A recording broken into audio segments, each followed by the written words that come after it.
Revenge with Karen. Karen had just highlighted bullet point 7 on slide 42 when the knock came, light, hesitant, the kind of knock that says, I don't want to be the one to tell you this, but corporate picked me. She didn't even look up. Come in, she called, eyes still scanning the projected version of the 10Q. The risk disclosures were bloated, which meant Miles had been messing with the numbers again. She made a mental note to ask Jenna in finance, quiet girl, eagle-eyed, allergic to bullshit. The door opened and shut. Footsteps, then silence. She looked up. It was Ryan, new legal hire. Fresh out of NYU, probably still paying off student loans and memorizing the difference between indemnity and impunity. He was holding a tablet. His Adam's apple bobbed like he'd swallowed a golf ball. Ma'am, he said, voice barely above a whisper, you've been terminated. Karen blinked. Terminated? He nodded, throat visibly tightening. She laughed. Ryan, I'm presenting to the board in 20 minutes. Nice try, though. Who put you up to this, Miles? He didn't laugh. Just turned the tablet toward her and tapped the screen. On it was a PDF file. Title, Executive Separation and Buyout Agreement, Karen L. Hale. Signed, dated, time-stamped. 8:07 a.m. She glanced at the wall clock. It was 9:11. Impossible, she murmured. Where did this come from? HR routed it. It's already revoked your badge. No longer on the active roster. The air in the room thickened. She could hear the faint hum of the projector fan, the nervous way Ryan was shifting his weight between both feet like he was preparing to be yelled at or sued. Karen didn't yell. She stared at the screen, then slowly sat back down, folded her hands. That's not my signature. Ryan squinted. It looks like yours. And they said she repeated. Let me guess. Miles and legal? He hesitated, then nodded. She smiled, a small, tight thing. Tell you what, Ryan, walk with me. He blinked. Walk where? To the boardroom. But ma'am, Karen. Karen, I don't think you're allowed, oh honey, she said, rising to her feet. If you think a PDF and a revoked badge are enough to stop me from walking into that room, then you haven't been here long. She picked up her leather portfolio, slid her reading glasses inside, smoothed down her navy blazer like she was brushing off dust from a tombstone. Let's go, she said. I've got a meeting to lead. Ryan followed, still clutching the tablet like it was radioactive. As they walked, Karen's heels clicked against the tile with the confidence of someone who'd built this company when most of the execs were still in braces. And inside, beneath the calm, beneath the practiced poise, something coiled awake. Not fear, not even anger. Recognition. This wasn't a mistake. This was a move, and she'd seen this opening before. Just not from this side of the board. By the way, before we keep going, if this story has you hooked already, go ahead and hit that subscribe button and tap like. It tells the team these stories matter. And trust me, what's coming next? You will want to hear how this ends. When they reached the elevator, Ryan swiped his badge. Nothing. Oh, he said, guess they already killed my guest access too. Karen reached into her bag, pulled out a brass key, and opened the stairwell. They climbed in silence. She didn't pant, didn't sweat. Just counted the steps and the floors and the fireproof lies they thought would hold. 5th floor, strategy suite, boardroom straight ahead. Voices murmuring inside, laughter, coffee cups clinking. The calm before whatever this was. Karen reached for the door handle. Ryan swallowed hard. Karen, if that really is your signature, she paused, looked back at him. I suppose we'll find out who I am without a badge, and pushed open the door. The door opened mid-laugh. 7 board members, 1 polished glass table, a PowerPoint glowing on the wall with her title still on the first slide, Director of Strategic Operations Karen Hale. Her chair, the one at the end, was still empty. Until it wasn't. Conversations dropped like coins down a sewer. Coffee cups hovered midair. Even the CEO, Miles, former intern who once asked if CapEx was a Marvel character, froze mid-sip, the handle of his stupid monogrammed mug trembling like it sensed the storm before the thunder. Karen stepped in like she owned the oxygen. Ryan trailed behind her, clutching that cursed tablet like a priest holding bad news. No one spoke. No one knew what to say, except Ryan. Poor, doomed, intern jacket Ryan. Excuse me, he said, voice cracking like a middle schooler about to faint during a choir solo. Karen Hale has been removed from the active roster as of 8:07 this morning. Still silence. He tapped the tablet again and turned it toward the group. Zoomed in. Per section 4B of the buyout, her badge has been deactivated. This, he tapped the digital ink, is her signature. Karen stepped forward, peering at the tablet like it was a menu at a restaurant she already knew by heart. Own name stared back, signed in looping cursive. Date and timestamp matched the file. It looked real. It even felt real, which meant someone had worked damn hard to make it that way. She lifted her eyes slowly. Across from her sat Legal. Sharon Chen, head of compliance, usually unflappable. But now, Sharon was suddenly fascinated by the condensation on her water glass. Karen turned her head. Miles. He didn't speak, didn't blink. Knuckles whitened around the mug. He opened his mouth like he was going to make a joke, then closed it again like even he couldn't find one stupid enough to cover this. Finally, he forced a smile. Karen, I think there's been some confusion. Her gaze didn't flinch. Apparently so. You weren't supposed to exist, a twitch in his cheek. Look, he said, placing the mug down. Let's just take this offline. It's probably a clerical. She raised a hand, sharp and deliberate, like a judge calling for silence in a courtroom. I'd like to begin, she said, her voice cutting through the tension like a scalpel through wet paper. Calm, deadly calm. Ryan blinked. Ma'am, Karen, you're not on the roster. It says you've already accepted the severance package. Then I suppose I'm doing this pro bono, she replied. Sharon finally looked up, but only to whisper something to the woman beside her. One of the board members coughed. Another leaned forward, eyes flitting between Miles and Karen like they were watching a live-action lawsuit about to unfold. Karen didn't move to sit. She didn't need to. Instead, she placed her portfolio gently on the table, unclipped it, and pulled out a printed copy of the agenda. Slide 1, Quarterly Forecast Deviations presented by Karen Hale. She set it on the table and looked at Miles. I assume we're still interested in truth this quarter, she asked. He opened his mouth and shut it again. His eyes darted toward Legal like a child looking for a parent to bail him out. Sharon's lips tightened but didn't move. She wouldn't touch this with a 10-foot NDA. I'd like to proceed, Karen said again, voice still calm, still deadly. Unless, of course, there's a reason why the man who used to beg me to review his slide decks would prefer I leave. Miles flinched like she'd slapped him. A slow, creeping sense of dread began to ripple through the room. Not for what had happened, most still didn't understand it. But for what hadn't, for what she wasn't saying. For the hurricane she had folded neatly into that leather portfolio like a goddamn napkin. What they didn't know, what they couldn't know, is that Karen wasn't there to fight. She was there to bury someone, and the shovel was already in her hand. 3 weeks earlier, Karen had been sitting in that same glass-walled boardroom, sipping lukewarm conference room coffee, and nodding through yet another mind-numbing discussion about Q2 synergies when she noticed the first crack. It wasn't dramatic. No ominous music, no whispered conspiracy behind her back. Just a calendar invite. She didn't get one. It was a budget planning session, standard fare. But the invite went out to everyone on the executive chain. Except her. She only noticed because Jenna from finance leaned over during their one-on-one and asked, You moving your slot to Friday or just skipping it?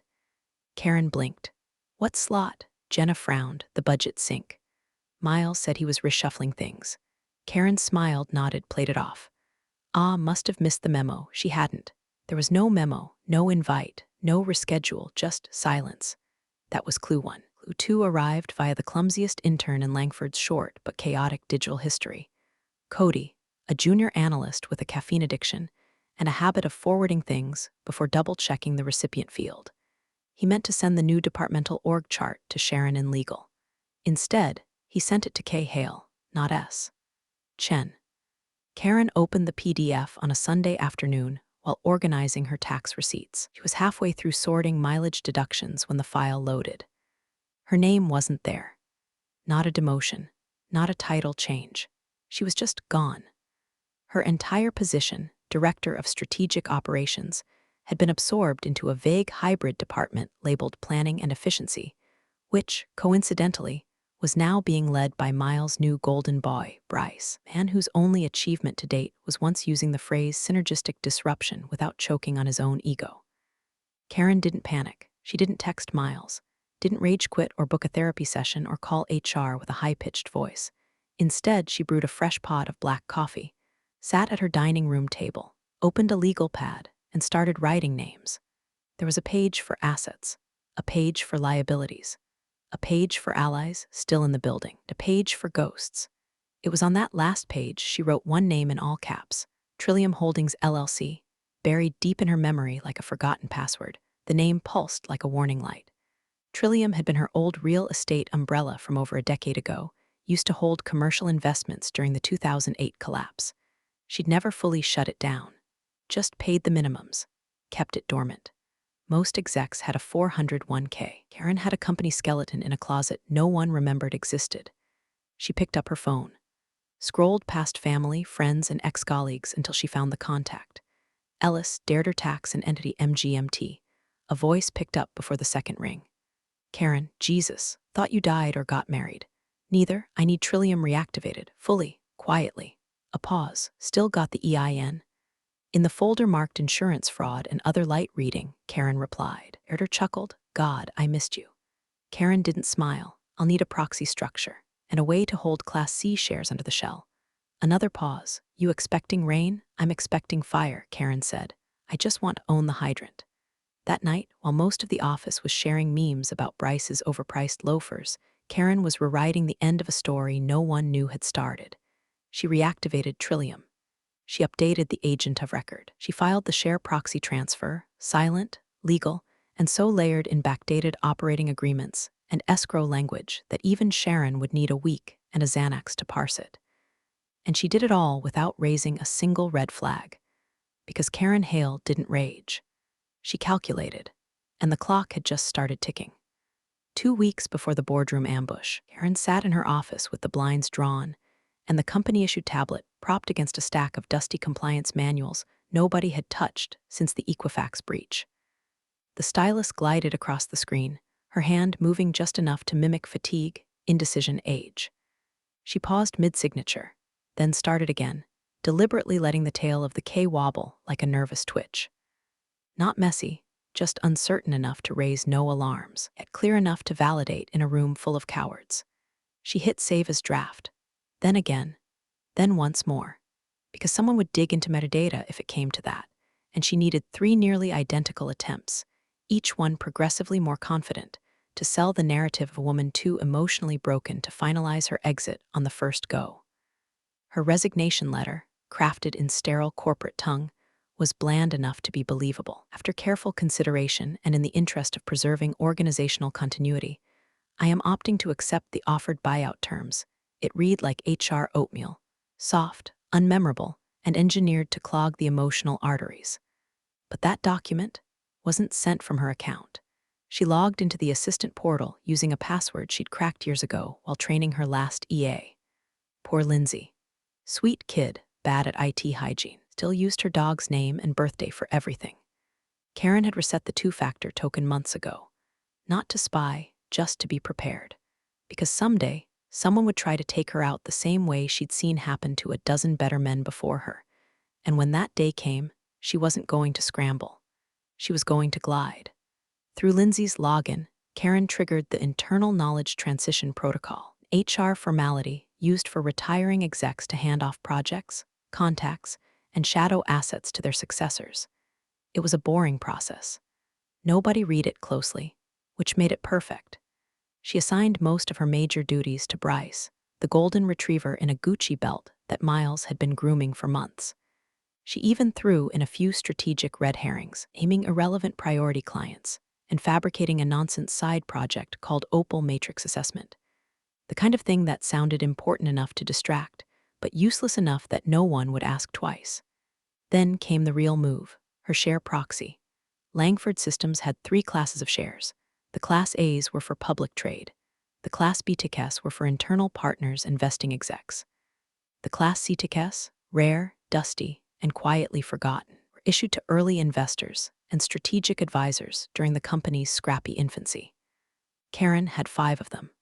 They'd been sitting idle for years, non-voting, expired, dead in all but name.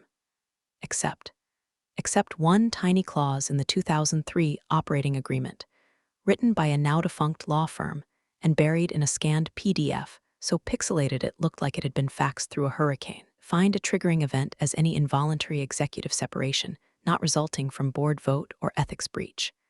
Which meant, if someone booted her through a backdoor buyout and she hadn't formally relinquished those Class C units, then control reverted. Not to her, but to the original holder of record, Trillium Holdings, LLC. And since Trillium had never sold, never dissolved, and never updated its cap table, the buyer was still alive. Karen submitted the proxy reassignment paperwork through her personal counsel, Dare, who filed it under a routine holding structure tied to real estate investment activities. No one would notice unless they cross-referenced shareholder classes, tax IDs, and operating history. And let's face it, Miles could barely cross-reference his sock drawer. Once the final wire transfer was initiated, from Trillium's dormant account to Langford's capital ledger, Karen sent a single text to Deirdre. The house is bought. They just don't know who moved in. That night, she went home, didn't drink, didn't celebrate, just sat by the window watching rain carve crooked lines down the glass and let her thoughts settle into cold, steady silence. Because this wasn't about revenge. This was about architecture. She wasn't burning the building. She was pulling out the foundation, brick by forged brick, waiting for gravity to do what it always did. Collapse. The boardroom had gone from awkward to radioactive in less than 5 minutes. Miles was sweating through his dress shirt, the kind with a collar so stiff it looked like it came pre-starched from a midlife crisis catalog. He kept glancing toward legal like a man hoping a lifeguard might notice him drowning while clutching an anchor. Sharon, to her credit, didn't move. Not to defend him. Not to save him. Not even to blink. Karen stood with the serenity of a woman watching someone else's dog crap on her enemy's lawn. You can't just, Miles finally blurted, voice pitching too high. You don't have standing. Karen tilted her head. Oh, this is absurd. You don't even work here anymore. She smiled without warmth. Then I assume you've read the full buyout agreement. That shut him up. One of the newer board members, a man whose cufflinks cost more than Karen's car, looked up from the printed packet in front of him. We're all a bit unclear, Miss Hale.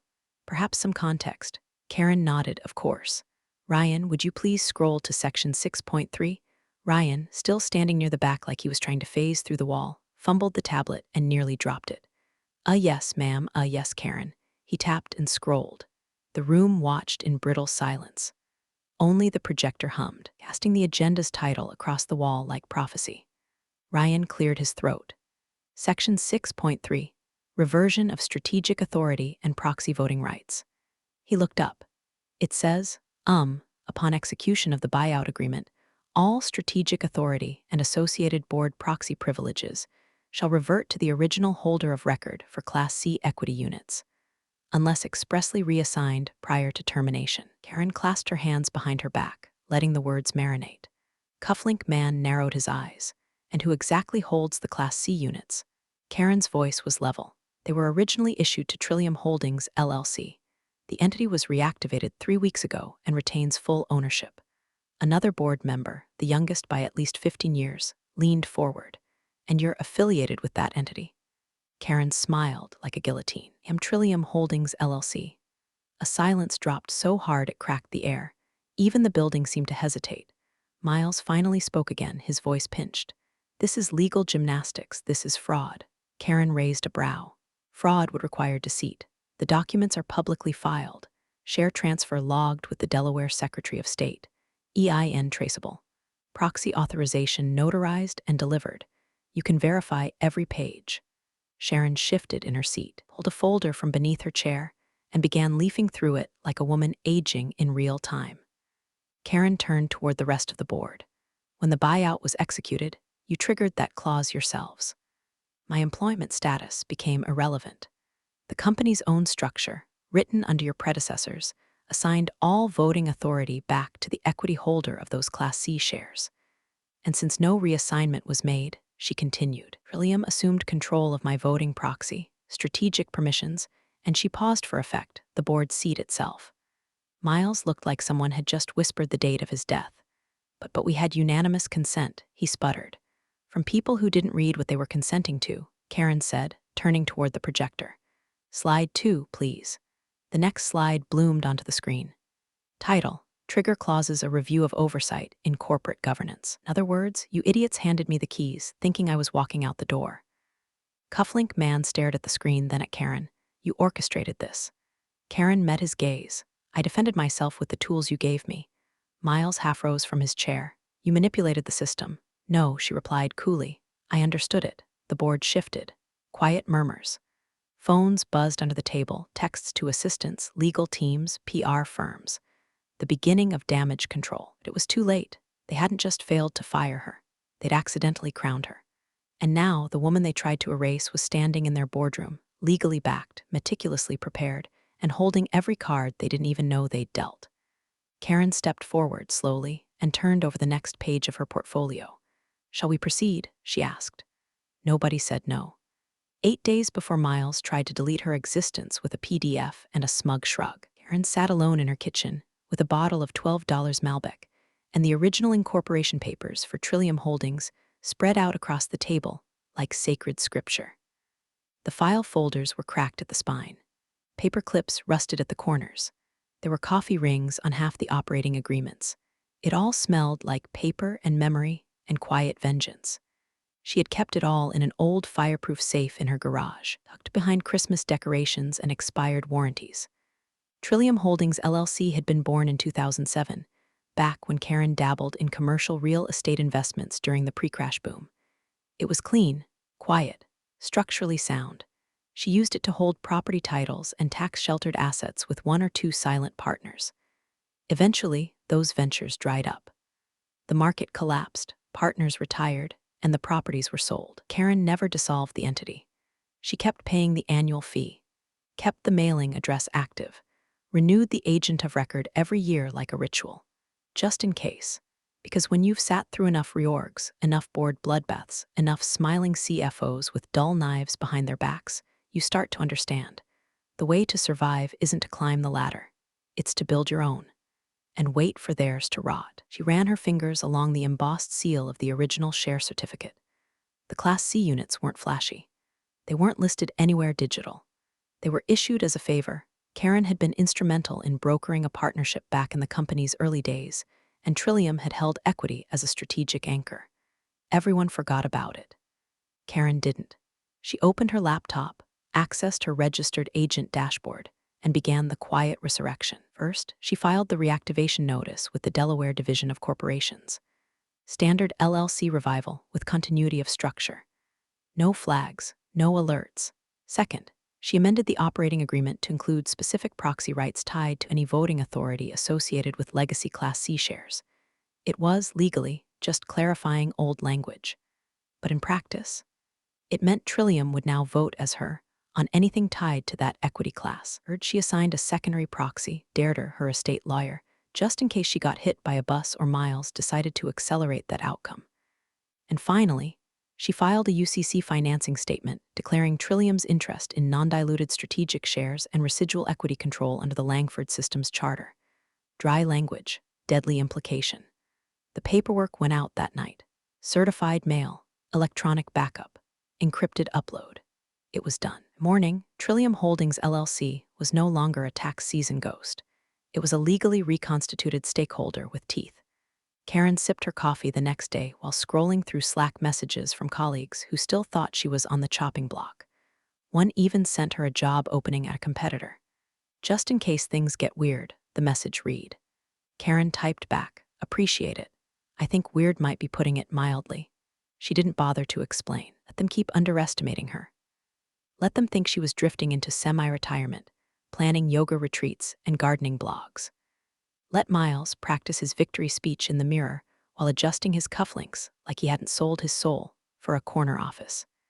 Because as of 10:41 a.m. that morning, when the final proxy registration was confirmed, Trillium Holdings didn't just own her 5 legacy shares, controlled 51% of the voting rights triggered by her exit.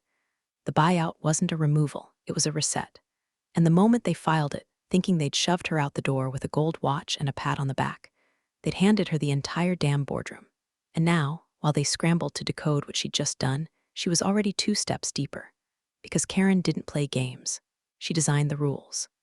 Karen tapped her remote, and the projector flickered to life again, returning to the title screen that had been patiently waiting.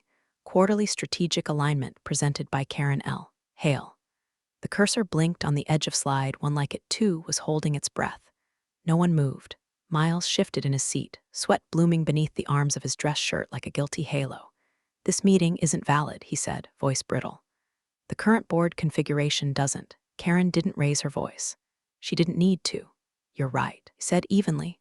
"The current configuration has changed." She reached into her leather portfolio and pulled out a slim manila folder. On its tab, neatly labeled in her unmistakable handwriting, Trillium Voting Authority and Proxy Documents Certified. She slid it down the glossy surface of the table like a card dealer revealing a royal flush. "Sharon," still rooted in her chair like she'd fused with it, reached out slowly and opened it. Eyes scanned the first page, then the second. Her thumb paused at the notary stamp embossed with Derder's seal. She flipped another page and visibly stiffened. The air changed. Not panic anymore, not confusion. Now it was recognition. This was real. She has the shares, Sharon murmured almost to herself. And the clause is valid. Miles leaned forward, voice cracking. You said the clause was dead. Legacy language. Obsolete. I said it hadn't been used, Sharon replied, finally looking him dead in the eye. I didn't say it wasn't enforceable. A slow murmur swept the table like wind moving through dry grass.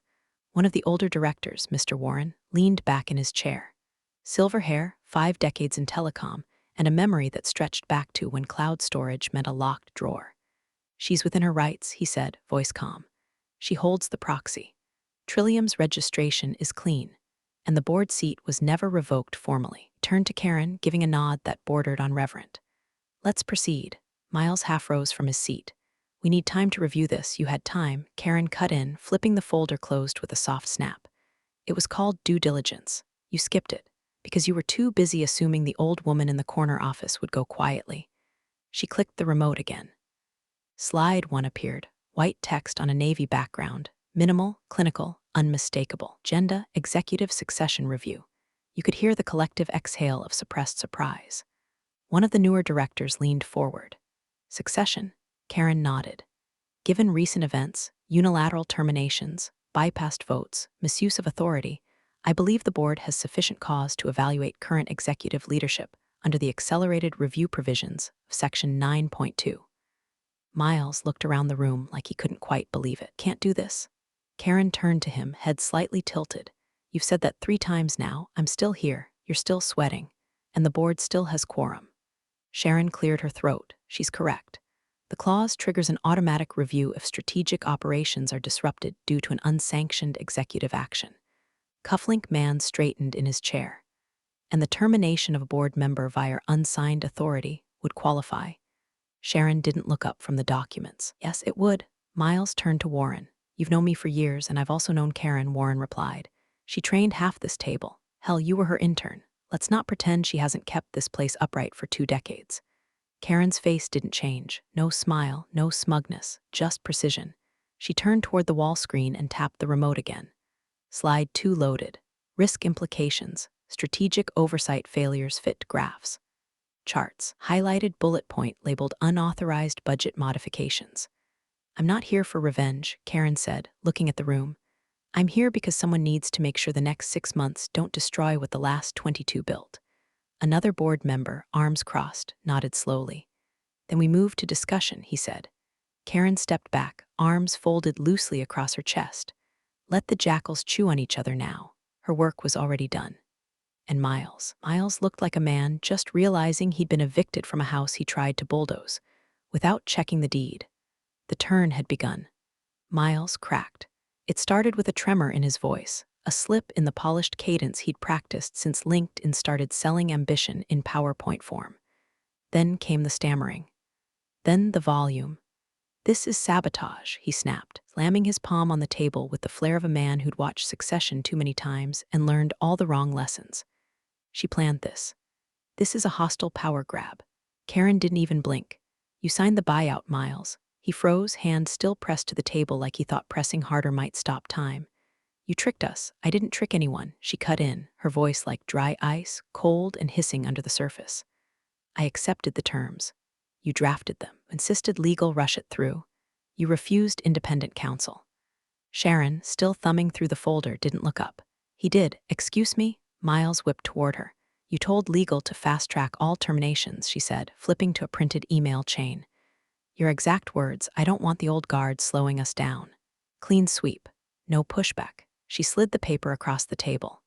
You waived review, because I didn't think I was signing over the company to a dam. Say it, Karen said, eyes locked on him. The room stiffened. Miles backed off the edge of the sentence, swallowed it. She turned to the rest of the board. May I proceed with my review? No one objected. Slide 3 appeared on the wall, non-board sanctioned financial authorizations Q2 to present. Bullet points loaded, one after another. $427,000 reallocated from compliance to strategic talent acquisition, without board approval, $38,000 charged to company card for client engagement dinners held in Scottsdale. No clients present, prepaid consulting fees to Cascadia Ventures. A shell firm linked to Bryce's cousin, deferred severance payouts bundled into unrelated budget lines. Karen paused on the last one. Of those savings touted in the last quarterly report were actually backdoor terminations being parked in facilities' OPEX codes. A new director leaned forward, tapping notes into her tablet. How long have these been going on? 3 months, conservatively, Karen said. Possibly 6. It began when Miles took unilateral control of department head budgets and removed dual signature protocols. She clicked again. Next slide. Potential SEC exposure, undisclosed material changes. A faint thunk as someone's pen dropped onto the table. Bryce was listed as Director of Operations in an external investor memo. Karen continued. Despite no formal board appointment, that memo was used to support a pitch for bridge funding, meaning the company materially misrepresented internal leadership during a capital raise. Jesus, someone muttered. Karen looked at Miles. "Did you even read the compliance bylaws before you started naming your friends in pitch decks?" He opened his mouth. Nothing came out. Cufflink Man spoke next. "Do we have all of this documented?" Karen gestured to the flash drive now sitting beside her folder. Chronological, watermarked, and with backup copies uploaded to Offsite Council. The youngest director raised a brow. "Do we need a motion?" From the far end, Warren spoke without looking up. "Already drafting one." Miles suddenly stood. "This is absurd. You don't have the authority. You gave it to me," Karen replied, her voice now stripped of pleasantry. "The moment you signed that buyout without reading section 6.3. The moment you decided clean sweep meant gutting oversight. The moment you forgot who taught you where the buried wires were." Silence. Again. But not the confused kind this time. This was the kind of silence that settles in a courtroom right before the bailiff calls for order. Sharon leaned back and sighed. "We'll need to notify our insurer." "Already have," Karen said. "They responded within the hour." Another board member looked up. "What did they say?" Karen clicked to the next slide. At the top, indemnity denial, clause 14, D, breach due diligence failure. The letterhead at the top was from their corporate liability provider. One line highlighted in yellow. Coverage voided due to failure to seek legal counsel prior to contractual authorization of executive offboarding. Miles sank back into his chair like someone had just cut the strings. No more shouting, no more protests. Just a man finally realizing the weight of the axe hovering over his neck. And the hands that once held the rope were all in the room, holding pens, riding him out. Silence that followed the final slide was thicker than cement. No one sipped coffee. No one shifted in their seats. Even the HVAC vents seemed to hum softer, like the entire building had paused to watch the guillotine drop. Warren cleared his throat. "I move to call a formal vote on the removal of CEO Miles Jenner, pending full investigation into unauthorized executive actions, financial misrepresentations, and procedural violations." "Seconded," said Cufflink Man without looking up from his notes. "All in favor?" Warren asked, voice calm, almost ritualistic. Hands raised around the table, firm, deliberate, like they were swearing in for war. All opposed? Nothing. Not even Bryce, who sat near the back like a stunned crash test dummy, his mouth slightly open, eyes darting toward Miles like maybe his mentor would suddenly grow wings and fly out the window. "Motion carries," Warren said. Miles didn't argue, just sat there, deflated. His cufflinks looked ridiculous now, shiny ornaments dangling off a man stripped of title, authority, and even the illusion of control. One board member quietly slid his phone across the table, showing a message already drafted to internal HR. "Begin separation process per board directive. Immediate." Karen didn't smile, didn't gloat. She merely tapped her tablet one final time. The screen behind her faded to black. Then, he turned to the board and said, "I will not be accepting the role of CEO." This earned her the first real reaction of the morning. Warren blinked. "Excuse me? I never wanted the throne," she said. "I wanted the termites out of the walls." Another director asked, "Then who do you propose?" Karen looked across the table and nodded once. "Jenna Albright, finance. She's been quietly untangling Miles' budget messes for months. She flagged inconsistencies. Never asked for credit. She never once looked the other way. There were a few raised brows, but no objections. Warren nodded. "I'll schedule a closed session for appointment review." Karen picked up her leather portfolio, smoothed the flap, and reached into the side pocket. She withdrew a sealed envelope, thick ivory paper, her name written in fountain pen across the front. She handed it to Sharon. "My actual resignation," she said, dated, signed, effective tomorrow. This time, my own signature.